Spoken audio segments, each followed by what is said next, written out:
ministrando uma série de ministração chamada Eu Creio nas Palavras de Jesus. Você pode dizer um amém?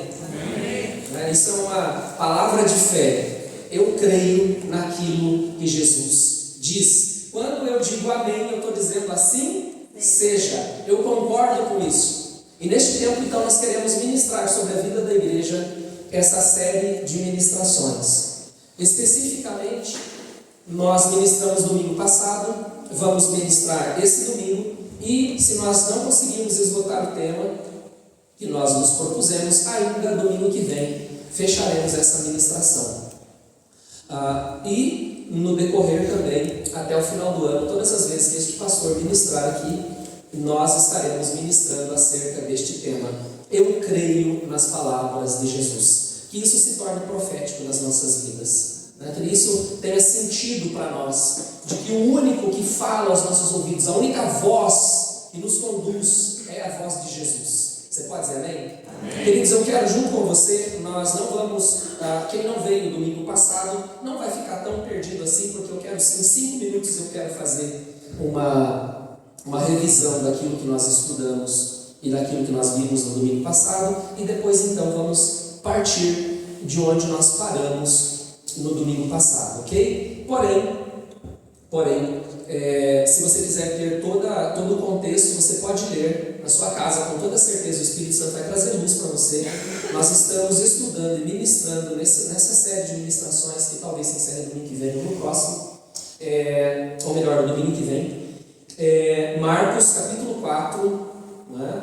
As palavras de Jesus que nós estamos analisando, o versículo tema que nós estamos analisando é Marcos capítulo 4, do verso 10 ao verso 12.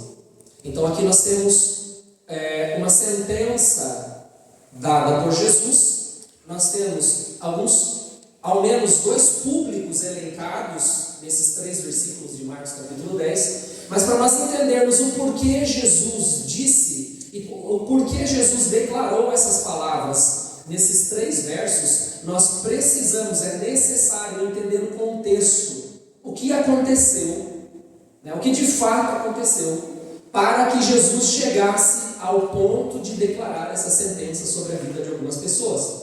E para a gente entender isso, nós não conseguimos compreender se nós lermos apenas o versículo. Fica faltando a motivação e a informação por que isso aconteceu. Para que nós possamos chegar ao entendimento pleno e completo do que do que João Marcos deixou registrado nesse texto, nós precisamos ler desde do capítulo 1, percorrer o capítulo 1, percorrer o capítulo 2, percorrer o capítulo 3, para chegarmos no capítulo 4 com entendimento. Isso é bom, porque nós podemos fazer isso aos domingos pela manhã e podemos percorrer esse texto. Se você nunca leu esses 4 livros, esses 4 capítulos do livro de Marcos, eu recomendo que você leia em casa, porque você vai ter uma visão geral, e eu tenho certeza que o Espírito Santo vai trazer entendimento e compreensão para você, e será algo fantástico. E aí, quando nós chegarmos aqui, nós poderemos absorver tudo aquilo que o Espírito Santo tem para nos ministrar a respeito disso. Vamos lá então ler Marcos, para a nossa revisãozinha de 5 minutos. Marcos capítulo 4, do verso 10 até o verso 12. Os meninos vão colocar ali na versão NVI, na King James. Ok, eu acho que pode ser a mesma King James atualizada, é provável que seja a mesma que eu tenho aqui no meu texto bíblico, a minha versão. Quando se afastaram das multidões, os 12 e alguns outros que o seguiam, lhe pediram para elucidar as parábolas. Então lhes revelou: a vós foi concedido o mistério do reino de Deus, aos de fora, entretanto, tudo será pregado por parábolas. E Jesus explica por quê. Com o propósito de que, mesmo que vejam, não percebam, ainda que ouçam, não compreendam. Isso para que não se convertam e não sejam e sejam perdoados.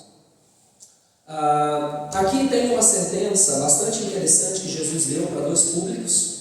Nós já falamos isso domingo passado, eu quero apenas revisar de forma bem rápida. Nós temos um público onde Jesus diz: a vocês foi concedido, foi dado, não é de vocês, está em mim e eu dou. Né? Ele diz lá: a vós foi concedido o mistério do reino. Você pode dizer: a mim foi concedido o mistério do reino? Você pode dizer isso essa manhã? Amém? Amém? Veja só que esse público é um público privilegiado. Jesus está dizendo: olha, vocês não tinham, mas foi dado a vocês o direito de conhecer os mistérios do reino. Só que o outro público recebeu uma sentença muito dura. E como disse no domingo passado, nós temos um pouco de dificuldade de aceitar o que Jesus disse nesse verso 12. Só que isso explica o porquê muitas vezes nós convivemos com pessoas dentro da igreja, caminham um período de tempo com o Senhor, e quando nós menos esperamos, para grande surpresa, nós percebemos: aonde está aquela pessoa? O que aconteceu com ela?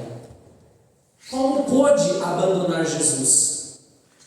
O que aconteceu? Parecia que ia tão bem, mas de um momento para o outro se afastou de tal forma, apostatou da fé de tal forma, que chega a causar espanto para nós. Isso já aconteceu com você?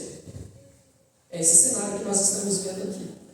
Jesus dizendo: a vocês foi concedido o mistério de conhecer, ou o mistério do reino de Deus. Aos de fora, entretanto, aos de fora do reino, tudo é pregado por parábolas, com o propósito de que, mesmo que vejam, não compreendam, e ainda que ouçam, ou melhor, mesmo que vejam, não percebam, ainda que ouçam, não compreendam. Isso para que não se convertam e sejam perdoados.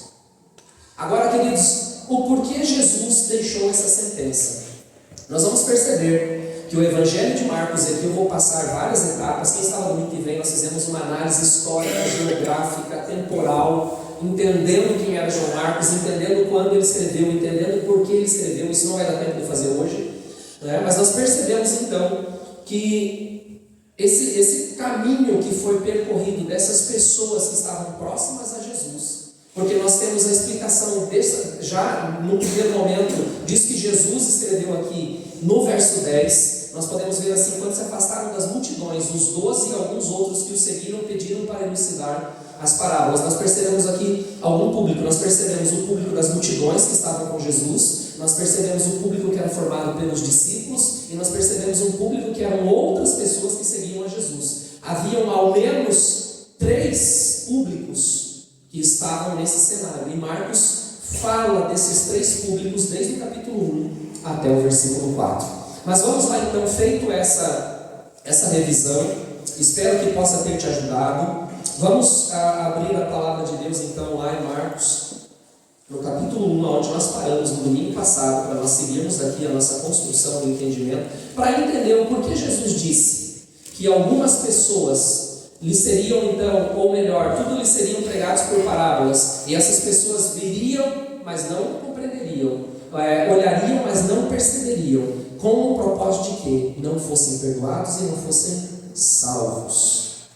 E aqui nós temos, ao menos para alguns, um grande conflito. Como pode Jesus dar uma declaração dessa? Por que este público mereceu essa declaração? Por que este público, essas pessoas, foram sentenciadas de uma forma tão dura por Jesus? Jesus então inicia o seu ministério, como nós já lemos no capítulo 1, João Batista apresentando Jesus, batizando Jesus, Jesus recebendo do próprio Pai a sua identidade e paternidade no momento que é batizado. O Espírito Santo de Deus desce sobre Jesus, ele vai para o deserto para ser tentado, sai do deserto aprovado e inicia o seu ministério. Iniciando o seu ministério, ele inicia com a mesma narrativa de João Batista: arrependei-vos porque é chegado o reino dos céus. E o arrependimento, e aqui você já começa a perceber algumas indicações do caminho que nós vamos percorrer. O arrependimento dos nossos pecados é a condição para termos acesso ao reino de Deus. Ainda ontem estava conversando com meu sobrinho Daniel. Quando ele vem em casa, ele sempre sente o desejo de nós conversarmos, e acho que conversamos por volta de 2 horas a respeito de temas envolvendo a nossa fé cristã. Sem arrependimento, não importa o quanto você se considera uma pessoa boa, honesta e correta moralmente falando, isso é muito importante, isso é necessário, mas sem arrependimento dos nossos pecados, sem o reconhecimento que não há salvação além ou fora de Cristo Jesus, não há como acessar o reino. E Jesus inicia o seu ministério dizendo: arrependei-vos, porque é chegado o reino dos céus. E qual era o problema disso aqui nesse cenário para essas pessoas que Jesus estava falando, para essa multidão que estava ao redor de Jesus? O judeu daquela época acreditava que por seguir as leis religiosas, por seguir o judaísmo de forma exacerbada e por serem filhos de Abraão, ouvir João ministrando o batismo de arrependimento já era um grande absurdo para alguns. Agora, ouvindo Jesus dizer que era necessário arrependimento para ter acesso ao reino dos céus, era uma afronta ainda maior. E é esse público e é nesse cenário que Jesus começa a pregar o evangelho do reino de Deus. Então nós percebemos, e onde nós paramos ali na convocação dos discípulos, Jesus começa a pregar essa mensagem. E no verso 17, nós partiremos daqui, para nós termos o nosso entendimento. No verso 17, Jesus então, ao sair do deserto, iniciando esse ministério, ele começa a chamar os seus discípulos. E do 17 até o verso 20 foi onde nós paramos a nossa análise. Nós não leremos todos os versículos, mas vamos ler versículos importantes dentro desses capítulos para entendermos. Aqui Jesus começa a chamar seus primeiros discípulos. Nesse cenário ele chama os primeiros 4. Mas o que chama a atenção para nós, e isso já trazendo uma referência para os nossos dias de hoje, Jesus não chama pessoas desocupadas. Nós percebemos que no chamamento dos discípulos há várias questões muito importantes. Há vários cenários muito importantes no chamamento de todos os discípulos. Mas o que nós percebemos que era em comum a todos os apóstolos e discípulos que Jesus chamou para caminhar ao seu lado nesse ministério terreno de 3 anos e meio, todos eles eram pessoas extremamente ocupadas. E com isso nós trazemos um entendimento para nós nos nossos dias de hoje. Nós sempre falamos que nós temos muitas coisas a fazer, e essa é uma grande verdade. Mas deixa eu dizer uma coisa para ti: Deus nunca vai chamar alguém que não está fazendo nada. Então esse é o primeiro entendimento que nós temos aqui. E partimos então, depois desse chamamento dos discípulos, nós partimos ali para aquilo que está escrito do verso 21 do capítulo 1 até o verso 17. Jesus então inicia o seu ministério. Nós entendemos domingo passado que Jesus sai de Nazaré, vem para ser batizado por João no Rio Jordão, e depois então ele passa a manter a sua sede, a sua casa em Cafarnaum. É muito provável, os estudiosos acreditam que Jesus fez a sua base, o seu lugar em Cafarnaum, na casa de Pedro. Existe um consenso muito grande que Jesus então passa a morar no mesmo espaço físico que Pedro morava. Vamos perceber o que está escrito para nós ali do verso 21 ao verso 27. Vamos ler rapidamente para nós termos esse entendimento. Dirigiram-se então para Cafarnaum, e assim que chegou o sábado, presta atenção nisso, isso aqui é um ponto chave para nós entendermos o que está escrito lá no capítulo 4, do verso 10 ao 12, que nós lemos inicialmente. Chegou o sábado, tendo entrado na sinagoga, Jesus passou a ensinar. Qual era o ensino de Jesus? Arrependei-vos, porque é chegado o reino dos céus. Esse era o ensinamento de Jesus nesse contexto. E todos ficaram maravilhados com o seu ensino, pois lhe ministrava como alguém que possuía autoridade e não como os mestres da lei. Começa a perceber esses detalhes. Olha onde Jesus estava, começa a perceber esse público. Então nós temos aqui os discípulos, nós temos as multidões, nós temos aqueles que seguiam Jesus, e agora nós temos um quarto público aqui, que eram os mestres da lei. Só que veja só, vamos continuar aqui. Quando naquele exato momento levantou-se na sinagoga um homem possuído por espírito imundo, que vociferava, que dizia: o que queres de nós, Jesus Nazareno? vieste para a nossa perturbação. Olha a declaração desse espírito imundo. Leia comigo. Eu conheço a ti. Presta atenção nisso. E eu sei que tu és o Santo de Deus. Presta atenção nisso. De onde veio a declaração do reconhecimento que Jesus era o Messias? Você percebeu aqui? Caminha comigo. Mas Jesus lhes respondeu severamente: fique quieto, saia dele. Então o espírito imundo sacudiu aquele homem violentamente e, gritando com poderosa voz, saiu dele. E todos ficaram atônitos, assustados, e perguntavam uns aos outros. Perceba, se você estivesse naquele momento, seria mais ou menos assim: Dedê, o que aconteceu aqui? Alemão, o que a gente acabou de presenciar? E todos ficaram atônitos, assustados, e perguntavam uns aos outros: o que é isso? Novo ensinamento. Vejam quanta autoridade os espíritos, aos espíritos imundos ele dá ordens, e eles o quê? Prontamente lhe obedecem. Sabe, queridos, quando nós olhamos aqui, nós percebemos o seguinte: se eles estavam perguntando, se aquele público, inclusive os mestres da lei, aqueles que se diziam os grandes entendedores da lei de Moisés, diziam: o que é isso? É porque eles nunca tinham visto aquilo acontecer. Agora veja só, todos ficaram fascinados com esse ensino de Jesus, com a autoridade de Jesus, que não era apenas algo verbal, era algo que alcançava de fato a necessidade das pessoas. Quando esse homem, possuído de espírito maligno, encontrou com Jesus, aconteceu uma libertação instantânea desse homem. E era isso que as pessoas estavam percebendo. Quem é ele? Da onde veio? O que está acontecendo aqui? Mas veja só, Jesus expulsa esse demônio com apenas uma palavra.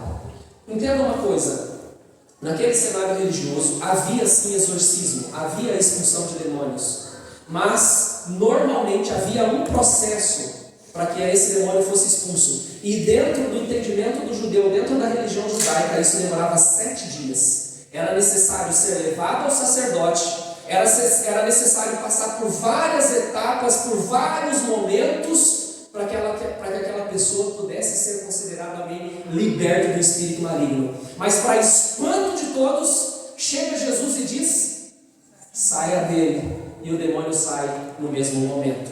A partir de agora, nesse contexto de Marcos capítulo 1, verso 22, os religiosos da época começam a olhar Jesus com outros olhos. Eles começam a olhar e dizer: o que está acontecendo aqui? E começam a perceber, e a gente vai analisar no contexto que a gente vai seguir aqui no nosso estudo, que eles começam a ficar preocupados com o que Jesus estava fazendo. Porque quando nós olhamos para o cenário, eu quero rapidamente passar por isso, eu sei que você lê a Bíblia, eu sei que você entende. Existia um status quo religioso, onde os fariseus, eles, por serem estudiosos e mestres da lei, eles tinham um certo domínio intelectual sobre as pessoas. Eles impunham regras religiosas sobre as pessoas, regras que não estavam no ordenamento jurídico dado por Deus a Moisés. Eles haviam construído outras leis em cima daquilo que Deus havia ordenado para Moisés, e com isso eles ficavam no controle emocional e espiritual de todo o povo.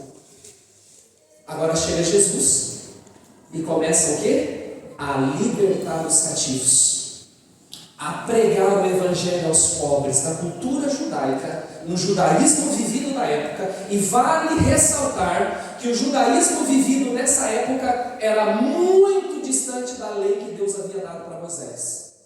Eles haviam colocado várias outras tradições, ensinamentos e peso sobre as pessoas. Tanto é que nós ouvimos e lemos Jesus dizer em dado momento: vocês, mestres da lei e fariseus, que colocam e atam fardos muito mais pesados sobre as pessoas do que vocês mesmos estão dispostos a carregar. E Jesus começa então, nesse exato momento no seu ministério, a ruir, a trazer então um entendimento que vai ruir toda a tradição baseada na religiosidade do judaísmo vivido da época. E eles começam então a olhar Jesus com outros olhos. Veja o que está escrito ali no capítulo 1, verso 28, que é logo a seguir. Presta atenção.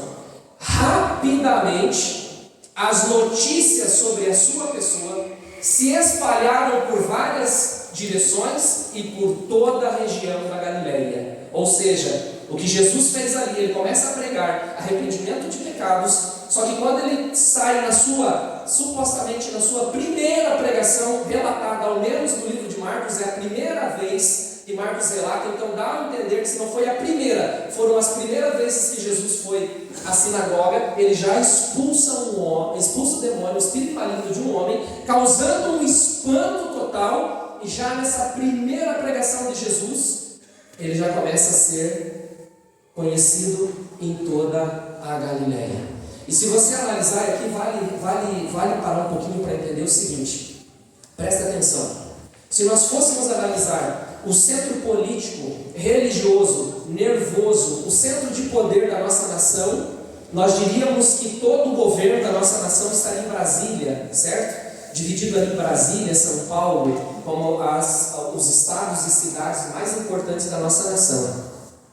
Agora, quando nós olhamos para Jesus, geograficamente falando, Jesus começa a pregar o Evangelho na Galileia, que era correspondente na nossa região geográfica, para você entender, porque o mapa do Brasil você tem na cabeça. Jesus começa a fazer esses milagres e pregar essa mensagem no lugar mais pobre do Brasil, nos lugares mais carentes do Brasil, região norte e nordeste. É a região da Galileia, onde Jesus começa a fazer os milagres, e lá embaixo Jerusalém. Agora perceba algo.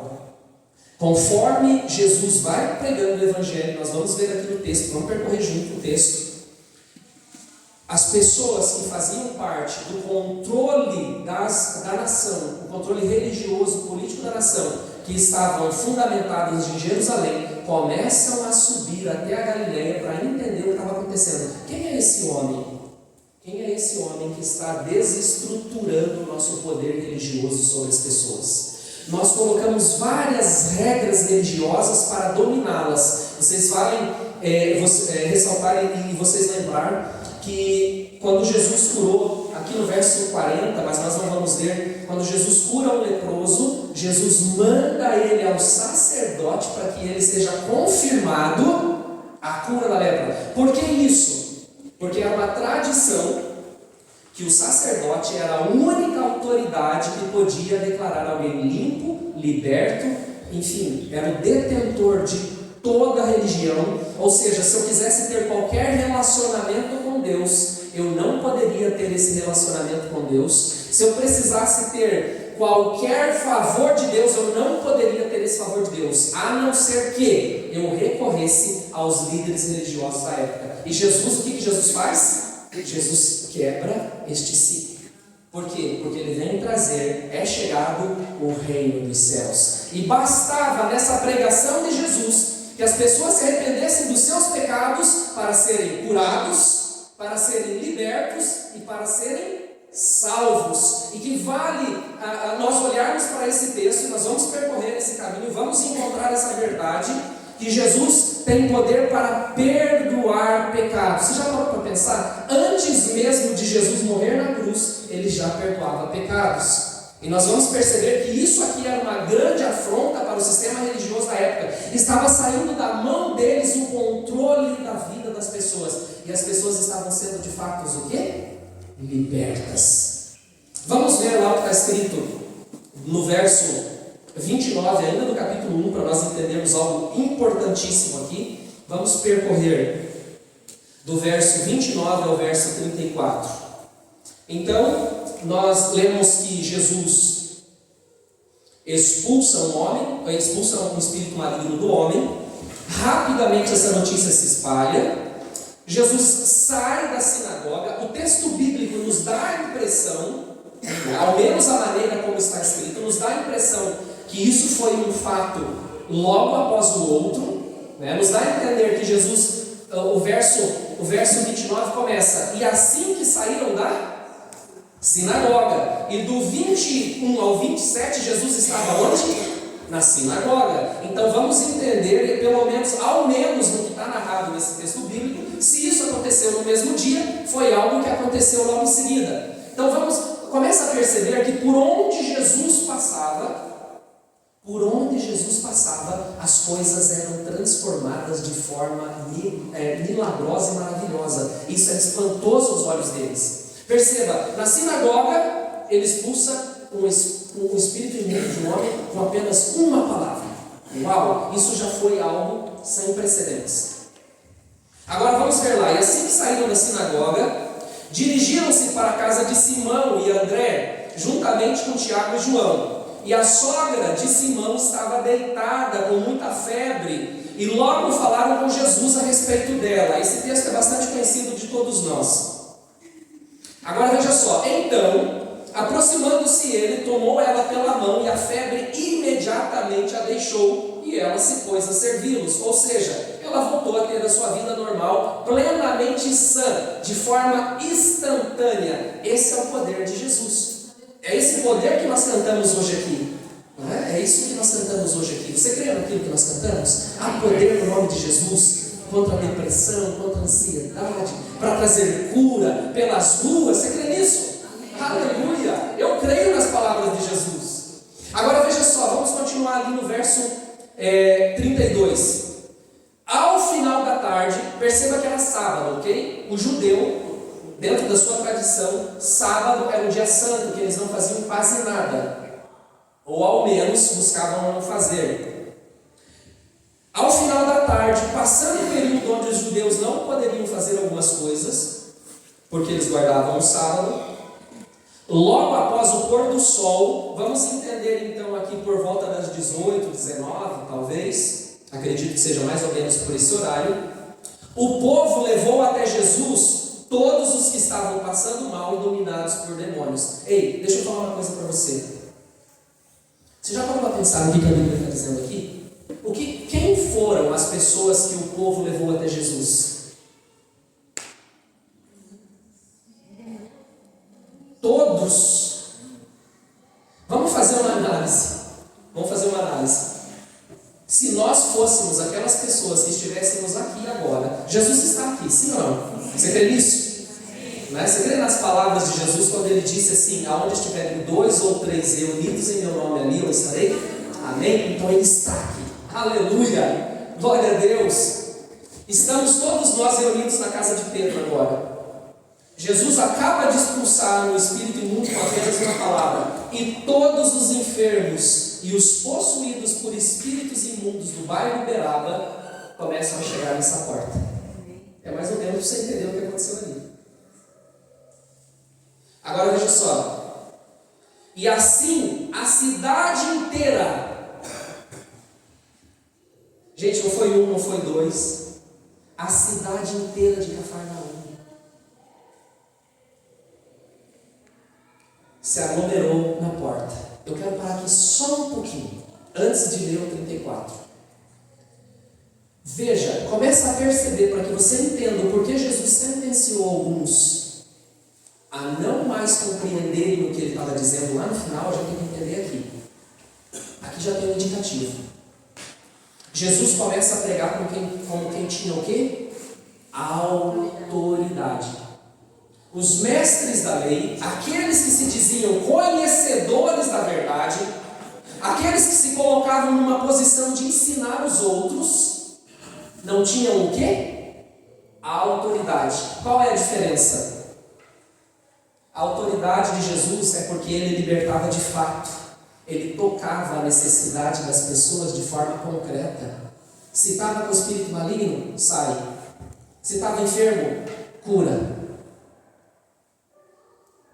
Agora, os mestres da lei colocavam tantas regras, tantos ensinos e se achavam tão superior ao povo, mas era unicamente, exclusivamente para dominar o povo. O mestre da lei era mais ou menos aquela pessoa que tem um ensino maravilhoso, conhece tudo da Bíblia, mas não atende ninguém de forma prática. Não vai na direção de ninguém para suprir uma necessidade prática das pessoas. Esses são os mestres da lei. Agora, qual que é o problema? Por que Jesus se tornou um problema? Porque Jesus passa a ser olhado pelo povo como alguém que tinha a autoridade. Qual era a autoridade de Jesus? Jesus fazia, falava, fazia e mudava realidades. Deixa eu dizer uma coisa para ti. Todas as vezes que você, como seguidor de Jesus, piedoso, realmente ama a Deus sobre todas as coisas e ama o próximo como a você mesmo, você vai servir o próximo. E você se tornará um alvo de todos aqueles que têm apenas a narrativa, mas não fazem. Exatamente esse público, exatamente esse cenário. Por quê? Porque se torna uma ameaça sobre o domínio sobre os outros. Eu domino as pessoas enquanto eu puder impor várias regras religiosas sobre ela. Em nome da palavra, eu domino as pessoas enquanto eu puder dizer para elas que elas não podem, que elas não são, que elas não sabem, que elas não têm. Agora, quando vem alguém, realmente, uma palavra muito simples, mas diz assim: você tem fome? Eu vou encontrar um meio de te ajudar. Você precisa de uma cesta? Você precisa de um trabalho? Você precisa de roupa? Você precisa de Jesus na sua casa? Você precisa de cura? Eu vou orar por você.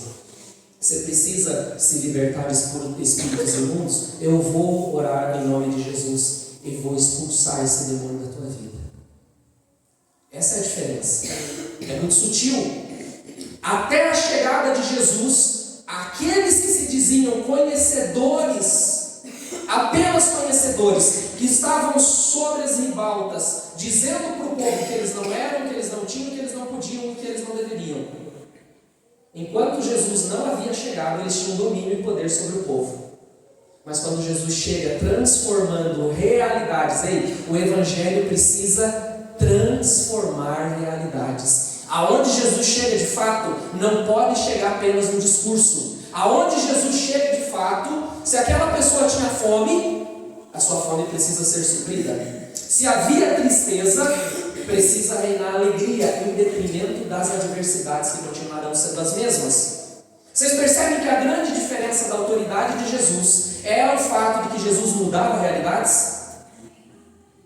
Agora veja só, chega toda a cidade de Cafarnaum às portas onde Jesus estava. E no capítulo 1, verso 34, a Bíblia nos deixa saber, João Marcos nos deixa saber, deixa registrado aqui para eu e para você, que Jesus curou a muitos de várias enfermidades, bem como expulsou diversos demônios. Entretanto, não permitia que os demônios falassem, pois eles sabiam quem ele era. Deixa eu fazer outra pergunta para ti aqui. Quem é que sabia quem Jesus era? Os demônios sabiam quem Jesus era. Grave isso. Nós chegamos lá no verso 39, iniciando aqui a nossa análise do capítulo 1. E a Bíblia nos deixa saber,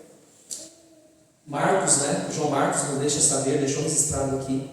E aconteceu que ele percorreu toda a Galileia, pregando nas sinagogas e expelindo demônios. Você parou para perceber que só nesse capítulo 1, em todo lugar onde Jesus chegava, havia espírito imundo? E aonde Jesus chegava, esses espíritos imundos eram expulsos? Você conseguiu perceber isso aqui? Agora veja só, qual é o problema para os mestres da lei aqui? Qual é o grande problema? E aqui é a chave para nós começarmos a entender o porquê que alguns ficaram de fora. Eles impunham regras e regras, só que as pessoas continuavam o quê? Cativos.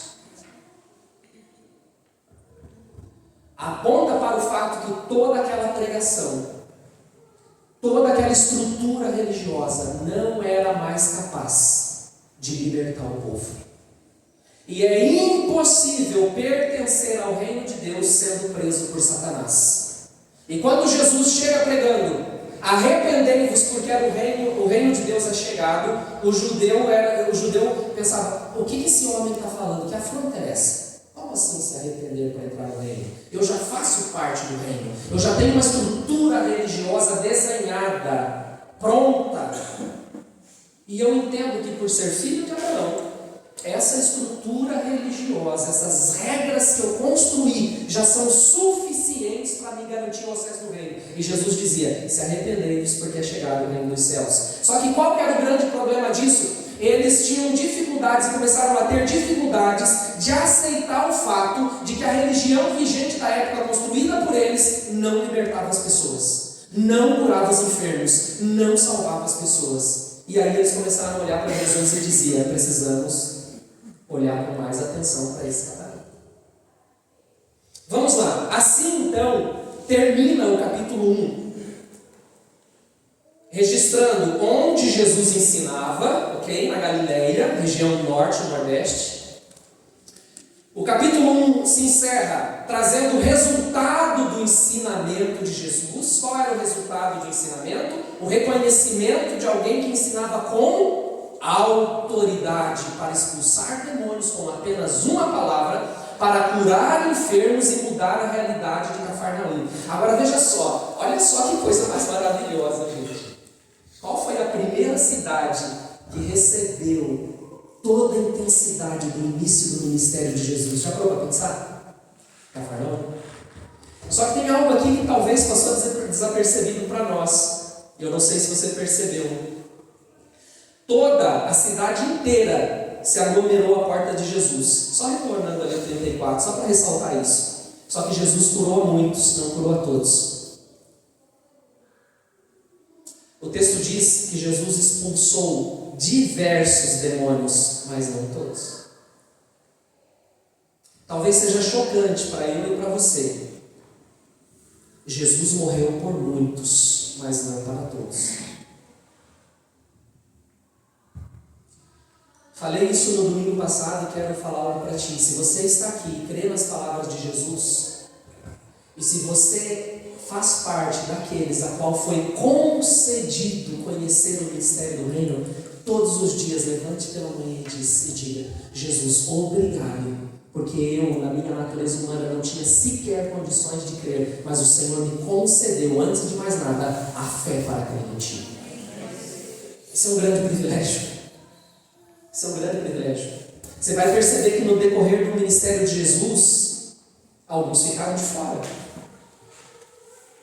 Talvez você possa dizer assim, e aqui é polêmico, e talvez um dia eu ministre aqui: pastor, isso está ligado à predestinação? Está ligado à predestinação.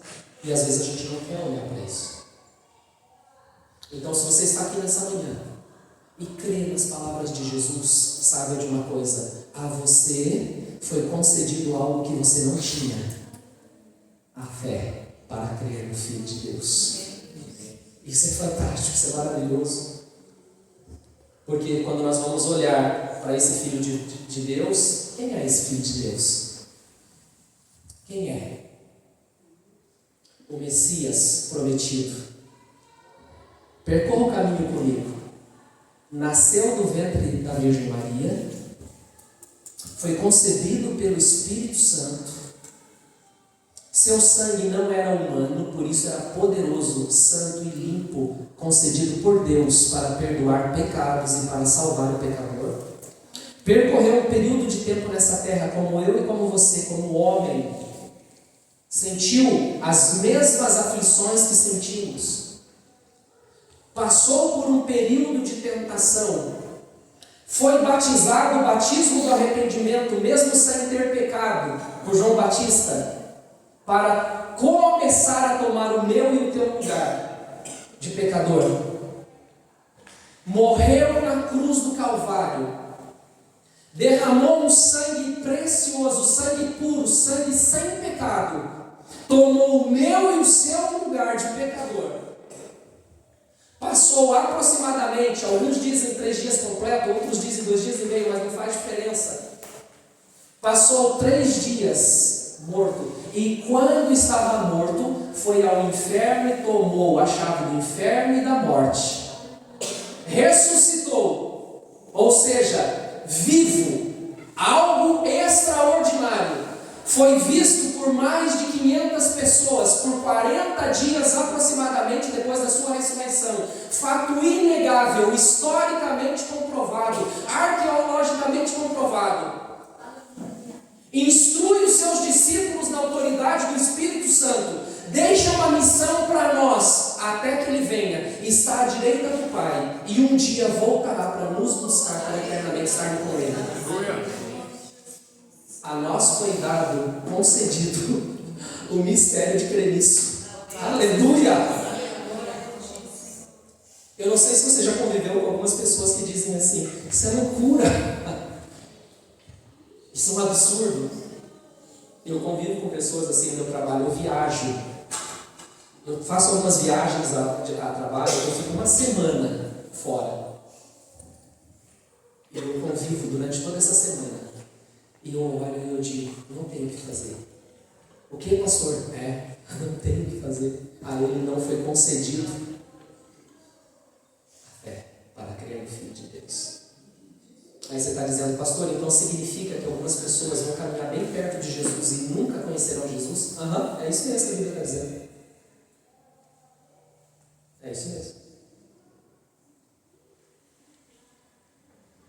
O capítulo 1, do verso 39, termina mostrando a região geográfica, o resultado do ensino de Jesus, apontando para a principal característica do Messias. Havia a promessa de um Salvador. E a principal característica desse Messias é que ele seria o quê? Cheio do Espírito Santo de Deus. É assim que termina o capítulo 1. Vamos iniciar o capítulo 2? Eu acho que a gente vai precisar do link, né? Acho que é até o 4. O capítulo 2 começa mostrando que Jesus passa a morar então em Cafarnaum. Veja lá comigo. Ele sai de Nazaré, não mora mais em Nazaré, onde ele cresceu, onde ele desenvolveu ali toda uma habilidade ao lado do pai adotivo dele, porque eu não sei se você sabe, Jesus era um filho adotado, né? José o adotou, porque ele era concebido pelo Espírito Santo. Quem lê a Bíblia sabe que chega um determinado momento que José passa a pensar: e agora? Eu sou, ainda mais naquela cultura, como eu vou casar com alguém que está grávida? E um anjo aparece para José. Quantos conhecem isso, né? Amém? Todos conhecem a Bíblia, né?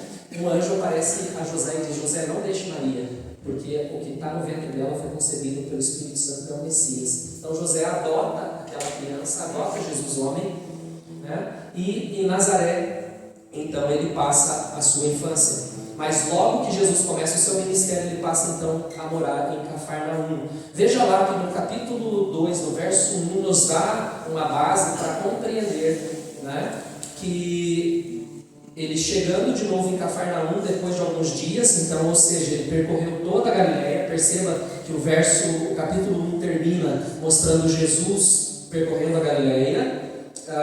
Provavelmente Jesus pregava em Corazim, em Betsaida, aquelas cidades ao entorno do mar da Galileia, e ele passou por várias delas, e ele então volta para Cafarnaum, e o povo ficou sabendo que ele estava onde?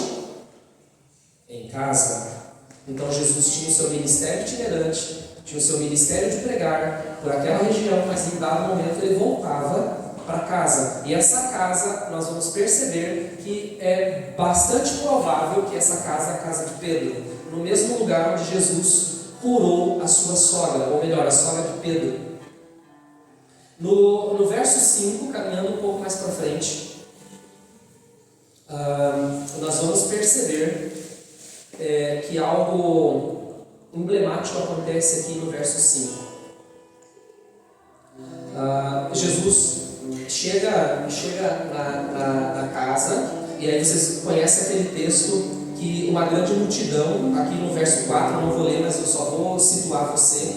Uma grande multidão volta novamente a cercar a casa, e aqui acontece aquela passagem emblemática do capítulo 2, do 1 até o 4, acontece aquela passagem emblemática, que eles tiram o telhado da casa, né, e 4 amigos descem o paralítico no meio da casa. Eu não quero falar sobre isso, porque não é o nosso objetivo. Agora, deixa eu falar uma coisa para ti. Olha ao seu redor, isso vai ser definitivo. Presta atenção, é essa palavra que eu quero usar. Isso vai ser definitivo na tua vida. Quem são os seus amigos? São pessoas que te aproximam e te levam até Jesus? Ou são pessoas que te afastam e te impedem de chegar até Jesus? Eu não vou parar para falar sobre isso, porque isso fica para outra mensagem, quem sabe. Agora, deixa eu dizer uma coisa para você. As pessoas que você escolhe para caminhar com elas vão ser determinantes se você vai encontrar Jesus ou não, ok? Vamos partir para frente. Então, no verso 5, algo emblemático acontece. A Bíblia diz que Jesus, observando a fé que eles demonstravam, ele declarou ao paralítico. Veja só, ao poder da palavra. É essa palavra, é essa autoridade de Jesus que não era apenas discursiva. Perceba que o ensino de Jesus ele não era acusatório. Perceba que o ensino de Jesus não deixava ninguém constrangido. Perceba que o ensino de Jesus era algo que trazia vida. Perceba que o ensino de Jesus era algo que transformava a realidade. Perceba que o ensino de Jesus era um ensino que quando as pessoas chegavam perto dele, essa pessoa saía transformada, maravilhada, encorajada. Porque tinha autoridade. Não era como o ensino dos fariseus. O ensino dos fariseus deixava as pessoas amarradas, deixava as pessoas afastadas do reino de Deus, deixava as pessoas constrangidas, deixava as pessoas desanimadas. Esse era o ensino do fariseu. Porque ele precisava manipular as pessoas com isso.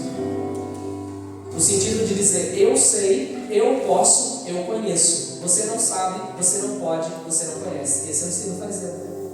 É esse o público, é aqui que Jesus está falando. Você consegue entender de forma clara isso? Todo ensino que pode até te exortar, todo ensino que pode até colocar você frente a uma realidade, mas que você não saia com o coração leve com essa palavra, é ensino de fariseu. E aqui é o ponto para você entender a autoridade de Jesus e todos aqueles que falam o nome de Jesus. Eu posso ser duramente confrontado, mas eu saio daquele momento de confronto e digo, obrigado, Senhor, aleluia, obrigado por esse confronto. Esse é o ensino de autoridade baseado no ensino de Jesus. Agora, quando você sair assim, puxa vida, realmente eu não tenho, eu não posso, eu acho que eu não vou conseguir, eu estou muito longe, é muito difícil para mim, eu não vou ter condições. Esse não é o ensino de Jesus, esse é o ensino farisaico, é esse público que Jesus estava confrontando. Jesus declarou ao paralítico, filho, agora presta atenção nisso. Deixa eu tomar uma água aqui. Fica comigo aqui e pense no paralítico.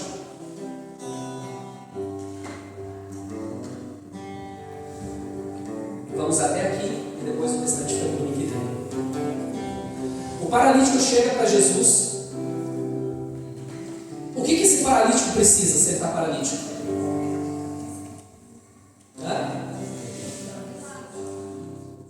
Ele precisa ser curado, ele precisa de um milagre. A Bíblia, pelo menos aqui nos estudos que fiz, eu não encontrei, talvez se aprofundasse um pouco mais, qual seria a paralisia ali, né? Mas enfim, vamos aqui usar uma licença poética, me permita. Não vai dizer que o pastor está inventando coisa que não está na Bíblia, tá? Por favor, não é isso que eu quero fazer. Eu só quero imaginar com você. Chega-se então esse paralítico, que ele tinha alguns problemas nas pernas, vamos pensar dessa forma, ele chega numa cadeira de roda para a gente entender. O que se espera? Que ele volte a ter força nas pernas e que ele saia andando. Sim? Seria o mais lógico para a gente entender aqui. Mas o que Jesus diz para ele? Perdoados estão os teus pecados. Você consegue perceber o nível de opressão que aquela sociedade vivia debaixo de regras religiosas e de fariseus? Você consegue perceber o quanto aquela sociedade estava longe do reino de Deus?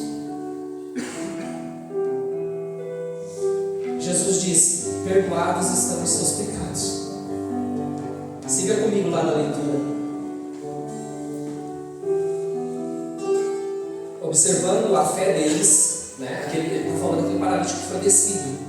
E os 4 amigos chegaram na casa, a casa estava totalmente tomada. Mas eu creio nas palavras de Jesus, os 4 falaram um para o outro. Aí eles comentaram entre si, eu também creio. Nós estamos tão perto, nosso amigo precisa de uma transformação. Mas existem algumas dificuldades para chegar até Jesus, não importa. Você crê? Eu creio. E você crê? Também creio. Então vamos dar um jeito de levar ele até Jesus. Aleluia.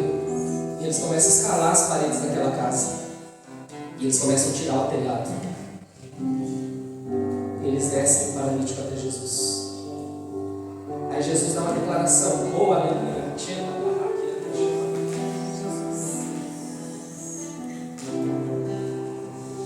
Jesus observou a fé que eles possuíam. Aleluia.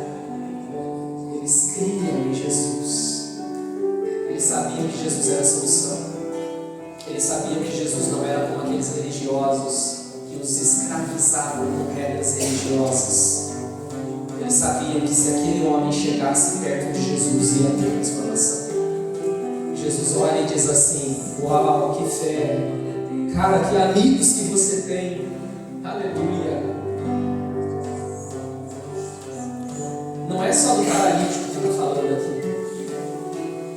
Você percebe isso? Jesus disse: a fé de vocês é uma fé que não pode ser ignorada. Jesus está mais ou menos dizendo assim: vocês creem que eu sou o Filho de Deus e eu não posso ignorar isso. Agora veja só. Chega então o paralítico. Acompanha comigo a cena. Jesus olha para ele, todo mundo esperando, porque já a fama de Jesus, lembra-se que nós lemos que a fama de Jesus já tinha ido para muitos lugares. Quando o paralítico chega, as pessoas olham e falam: mais um vai andar. Aleluia. Mais um vai andar. Mais um encontrou Jesus. E Jesus dá uma declaração: perdoados estão os teus pecados. Só que o que acontece com o paralítico ali? Nada. Olha para o texto. Continua paralítico. O que isso tem a dizer para eu e para você? Às vezes nós estamos buscando Jesus pelos motivos errados. O que é mais importante para nós? Ter os nossos pecados perdoados, as portas do reino abertas e a eternidade com Deus? Ou o que nós precisamos para essa vida? O que nós temos buscado? Tudo isso está ali, implícito nesse texto. Agora veja só: perdoados estão os teus pecados. Só que aqui aparece novamente os nossos amigos mestres da lei. Acompanhe comigo o verso 6 ali até o verso 12. Vamos ler rápido e depois nós paramos aqui. Porque se eu parar no 5, vai ficar prejudicado o nosso entendimento nesse período de estudo. Você me dá mais 7 minutos, eu tenho mais 2, até 45. Mas se você der mais 5, eu fecho em 50. Faço 5 minutos do nosso culto e tento fechar esse assunto. Pode ser? Entretanto, alguns mestres da lei, quem é a figura aqui? Mestre da lei. Mestre da lei é aquele que se coloca numa posição de conhecer a palavra, ok? Eu conheço tudo, eu sou mestre desse negócio aqui. Então, se eu falar, está falado, ok? Não, mas eu falei, eu sou mestre. É esse público aqui. Entretanto, alguns mestres da lei que ali estavam sentados julgaram no seu interior: como pode esse homem falar desse jeito? Ele está o quê? Blasfemando. Quem afinal pode perdoar pecados, se não exclusivamente Deus? Presta atenção. Jesus imediatamente percebeu em seu espírito que era isso que eles estavam arguindo. Ele questionou: por que cogitais dessa maneira em vossos corações? O que é mais fácil dizer para o paralítico? Perdoados são os teus pecados? Ou levanta-te, toma a tua cama e sai andando? Aqui acontece um milagre, mas no primeiro momento não. Todavia, para que saibais que eu sou Filho de Deus, que eu sou o próprio Deus encarnado na terra, que eu sou Deus convosco, que eu sou o Messias, para que vocês saibam isso, tenham certeza disso, para que vocês saibam que o Filho do Homem tem autoridade na terra para perdoar pecados, porque é Deus. Dirigiu-se ao paralítico e disse, palavras de Jesus, eu creio nessas palavras aqui, você crê? Amém. Eu te ordeno, levanta-te, toma a tua cama e vai para a tua casa. Se coloque de pé. Você consegue